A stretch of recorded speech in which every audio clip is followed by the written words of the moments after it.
ચયાપચય પછી આપણે જોઈશું પર્યાવરણ પ્રત્યેની સભાનતા. પર્યાવરણ પ્રત્યેની સભાનતા. હવે જે પર્યાવરણ પ્રત્યેની સભાનતા જે છે એટલે કે એમાં કે પર્યાવરણની અનુભૂતિ કે પ્રતિક્રિયા કયા સ્વરૂપે હોય. જે પર્યાવરણ જે છે એની અનુભૂતિ કે પ્રતિક્રિયા એ જોવા જઈએ તો ભૌતિક, રાસાયણિક અને જૈવિક સ્વરૂપે હોય છે. ફરીથી એકવાર કે પર્યાવરણની અનુભૂતિ કે પ્રતિક્રિયા કયા સ્વરૂપે હોય છે. તો પર્યાવરણની અનુભૂતિ કે પ્રતિક્રિયા એ કાં તો ભૌતિક, રાસાયણિક અથવા તો જૈવિક સ્વરૂપે હોય છે. કોઈ પણ વનસ્પતિ કે પ્રાણીઓ હંમેશા પાણી, પ્રકાશ, તાપમાન, પ્રદૂષકો અને અન્ય સજીવો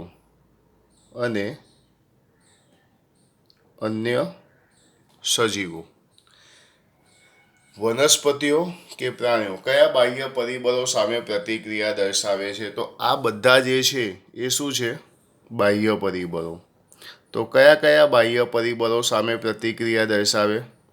તો આપણે લખી શકીએ પાણી, પ્રકાશ, તાપમાન, પ્રદૂષકો અને અન્ય સજીવો. ત્યાર પછી આદિકોષ કેન્દ્રીય સજીવથી માંડીને સુકોષ કેન્દ્રીય બધા સજીવો બધા સજીવો પર્યાવરણના ઈશારા પ્રત્યે શું દર્શાવે છે? તો બધાને પર્યાવરણના ઈશારા પ્રત્યે અનુભૂતિ થાય છે અને પછી એની સામે શું દર્શાવે છે? પ્રતિક્રિયા. એટલે કે અહીં એવું લખી શકાય કે આદિકોષ કેન્દ્રીયથી લઈને સુકોષ કેન્દ્રીય બધા સજીવો પર્યાવરણના ઈશારા પ્રત્યે શું દર્શાવે છે? અનુભૂતિ. અને શું કહેવાય? પ્રતિક્રિયા દર્શાવે છે. હવે વસ્તુ બધાએ યાદ રાખવાની છે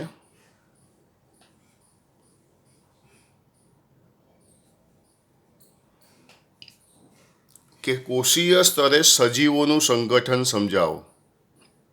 કોષીય સ્તરે સજીવોનું સંગઠન જણાવો. ચલો, કોષીય સ્તરે સજીવોનું સંગઠન આપણે સમજીએ છીએ. તો કોષીય સ્તરે સજીવોના સંગઠનની અંદર સૌથી પહેલાં હું તમને જે નામ કહું એ નામ આપણે યાદ રાખીશું.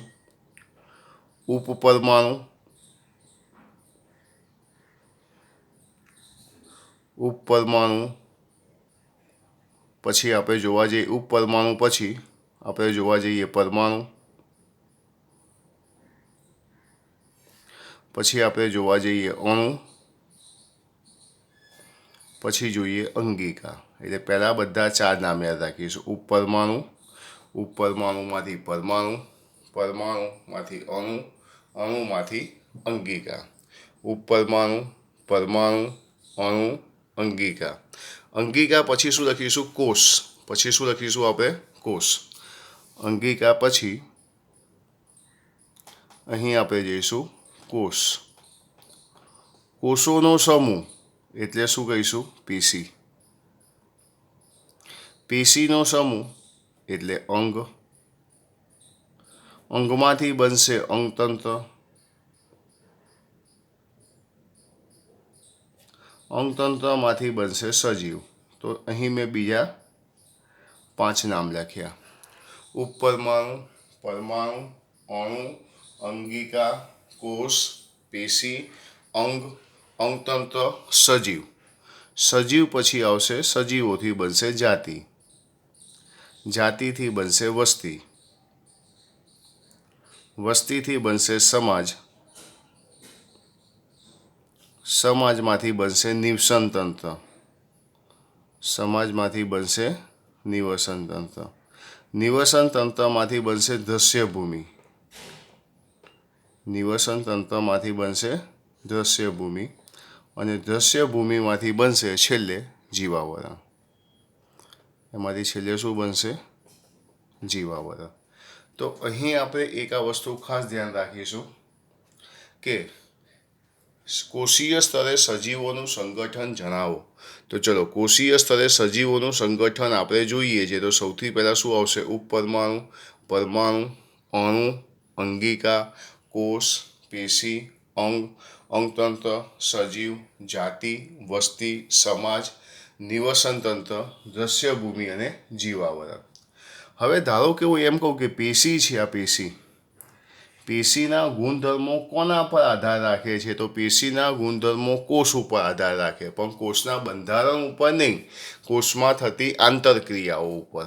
તો તમને અહીં આવે કે પેશીના ગુણધર્મો કોને આભારી છે? તો પેશીના ગુણધર્મો કોષના બંધારણને આધીન નથી, પરંતુ કોષમાં થતી આંતરક્રિયાઓને આભારી છે. ઓકે, ફરીથી એકવાર, પેશીના ગુણધર્મો કોને આભારી છે? તો પેશીના ગુણધર્મો કોષમાં થતી આંતરક્રિયાઓને આભારી છે. અને એવું પૂછાય કે અંગિકાઓના ગુણધર્મો કોને આભારી છે? અંગિકાઓ, અંગિકાઓના ગુણધર્મો તમને પૂછાય કે અંગિકા છે, અંગિકાના ગુણધર્મો કોને આભારી છે? તો આગળ શું છે? અણુ. તો અણુનું બંધારણ આવશે? ના. અંગિકાના ગુણધર્મો જે છે એ અણુઓમાં થતી આંતરક્રિયાઓને આભારી છે. જેમ કે પેશીના ગુણધર્મો કોષમાં થતી આંતરક્રિયાઓને આભારી છે, એવી રીતે અંગિકાના ગુણધર્મો અણુમાં થતી આંતરક્રિયાઓને આભારી છે. તો અહીં આપણે પર્યાવરણની સભાનતા, પર્યાવરણની સભાનતામાં આપણે 24 નંબરના ક્વેશ્ચન્સથી 29 નંબરના ક્વેશ્ચન સુધી આપણે જોયું, એ બધાએ યાદ રાખવું. હવે આપણે ખૂબ જ મહત્ત્વની વસ્તુ કે સજીવ વિશ્વમાં વિવિધતા વિશે સમજીશું. તો અહીં સૌથી પહેલાં લખ્યું છે તમે જોયેલી જુદા જુદા પ્રકારની વનસ્પતિઓ, પ્રાણીઓ કે સજીવો કયા સ્વરૂપે રજૂ થતા હોય છે? તો વનસ્પતિ, પ્રાણીઓ કે સજીવો હોય છે એ કયા સ્વરૂપે રજૂ થાય? જાતિ સ્વરૂપે. કયા સ્વરૂપે રજૂ થતા હોય છે? જાતિ સ્વરૂપે રજૂ થતા હોય છે. એવું કહેવાય છે કે વિશ્વમાં 50 લાખથી 5 કરોડ 50 લાખથી 5 કરોડ જાતિ હોવાનો અંદાજ છે, પરંતુ તેમાંથી માત્ર 17થી 18 લાખ જાતિ જ એવી છે જે ઓળખાયેલી છે. વિશ્વમાં કુલ કેટલી જાતિ હોવાનો અંદાજ છે? 50 લાખથી 5 કરોડ જાતિ હોવાનો અંદાજ છે. આ અંદાજિત છે.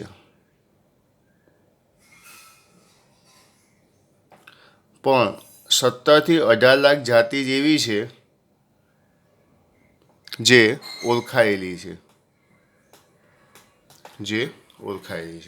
તો તમે જોશો કે વિશ્વમાં કુલ કેટલી જાતિઓનો અંદાજ છે? 50 લાખથી 5 કરોડ.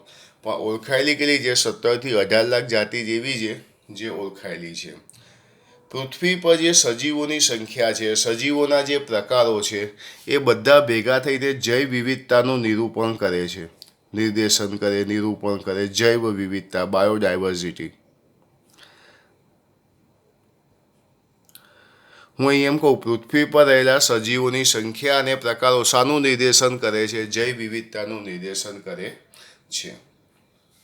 ત્યાર પછી આપણે કહીએ કે વિશ્વની અંદર લાખો વનસ્પતિ પ્રાણીઓ છે. આપણા વિસ્તારમાં પણ વનસ્પતિ પ્રાણીઓ છે, બધાને આપણે સ્થાનિક નામથી ઓળખીએ છીએ. આ સ્થાનિક નામ એક જ દેશમાં પણ જુદા જુદા સ્થળે કેવું હોય છે? અલગ અલગ હોય છે. એટલે આપણે સ્થાનિક નામ ભલે અલગ હોય પણ એનું વૈજ્ઞાનિક નામ કેવું હોવું જોઈએ? એક જ હોવું જોઈએ. એટલે એને આપવામાં આવ્યું નામકરણ. તો ચોક્કસ નિયમોને અનુસરીને નામ આપવાની પદ્ધતિ, જેને આપણે શું કહીશું? નામકરણ. હું અહીં એવું લખું કે ચોક્કસ નિયમોને અનુસરીને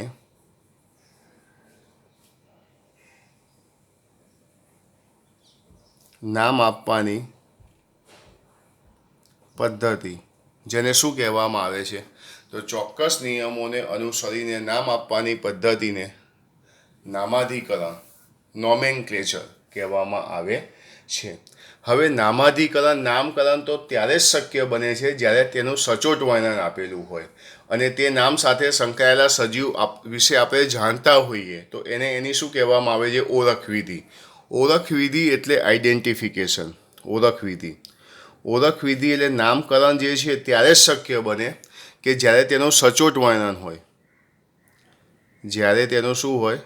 સચોટ વર્ણન હોય અને નામ સાથે કયો સજીવ સંકળાયેલો છે તેના વિશે આપણે જાણતા હોઈએ. નામ સાથે કયો સજીવ સંકળાયેલો છે તો તેની શું કહેવામાં આવે છે? ઓળખ વિધિ કહેવામાં આવે છે. તો અહીં ધ્યાન આપજો. ઓળખ વિધિ કોને કહેવાય? તો આપણે લખી શકીએ નામકરણ ત્યારે જ શક્ય બને છે જ્યારે તેનું સચોટ વર્ણન કરેલું હોય.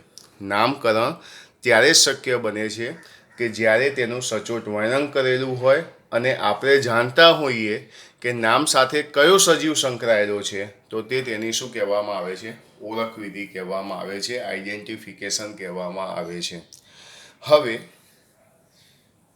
ICBN અને ICZN.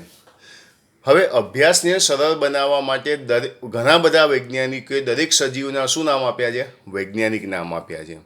જેમ કે કોઈ પણ વનસ્પતિનું વૈજ્ઞાનિક નામ આપણે આપવું હોય, કોઈ પણ વનસ્પતિનું, તો આપણે ICBN ના સિદ્ધાંતોને માનવા પડે. કોનું? વનસ્પતિનું વૈજ્ઞાનિક નામ આપવા